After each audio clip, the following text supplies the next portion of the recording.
In the episode number 60 of the A.S.A.P Tech News, we talk about the latest AMD graphics card drivers. Teamgroup launches the upgraded variants of the SIREN GD240E all-in-one liquid CPU coolers.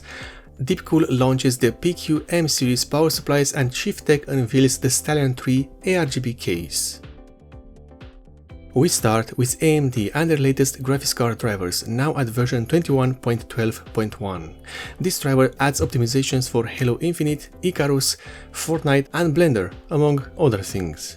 For Halo Infinite there is up to 17% increase in performance while running the game at 4K with ultra settings while using the RX 6900 XT, up to 19% increase in performance while running the game at 4K with ultra settings while using the RX 6800 XT, and up to 16% increase in performance while running the game at 4K with ultra settings while using the RX 6700 XT graphics cards.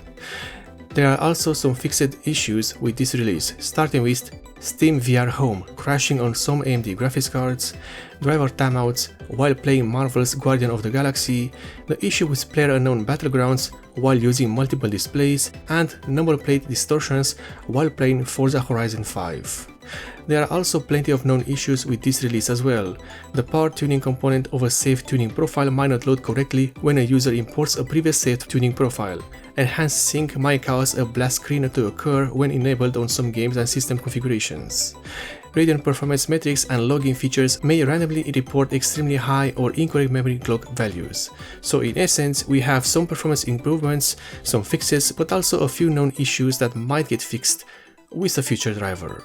We continue with Teamgroup and the upgraded variants of the SIREN GD240E I/O RGB coolers. The SIREN GD240 and the GD240E are two standard all-in-one liquid CPU coolers that use a 240mm radiator and two 120mm fans. However, these coolers have their pump installed inside the radiator. This is all the craze these days, as having a separate pump allows for an easier flow through the system and bypasses the A.S.A.P patent in many parts of the world. The SIREN GD240 has a mirror addressable RGB plate attached to the water block, which highlights the manufacturer's logo and plenty of colors. This one is also compatible with all motherboard RGB software available. The before mentioned pump has a maximum speed of 4000 RPM and it is advertised as being silent. Unfortunately, there is no mention of the flow offered by this pump. The fans look to be the same fans that are used on the Silverstone all-in-one CPU coolers, so more than likely it's the same OEM for the fans. That's not a bad thing, as those Silverstone fans are quite good for radiator usage, thanks to their impeller design and bearing system. Next we have DeepCool, which has launched the PQ M series power supplies. These units are certified for 80+ cold and have a fully modular design.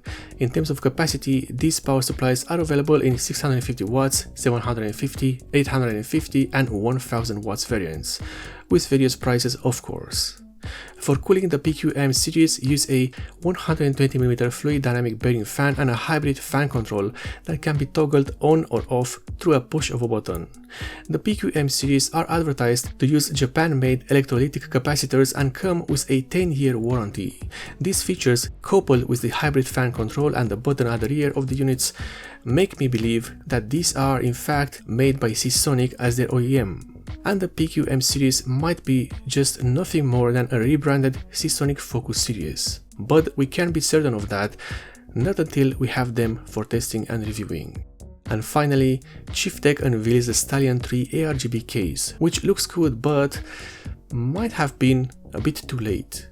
The Stallion 3 ARGB is a full tower case that can accommodate plenty of motherboard form factors, including mini ITX, micro ATX, ATX and extended ATX. The case also has four 120mm fans pre-installed and plenty more slots available for both 120 and 140. Also, a 180mm fan slot is mentioned as well. In terms of clearance, the maximum height for a CPU cooler in this case is 160mm and the maximum length for the graphics card is 440mm. However, there are issues, mostly on the inside, because at first glance you can see that this case has what used to be a 5¼ slot.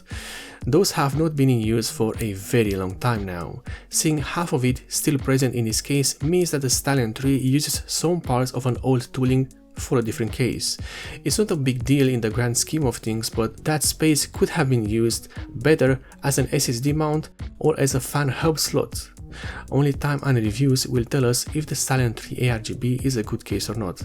I'm just letting you know that it exists.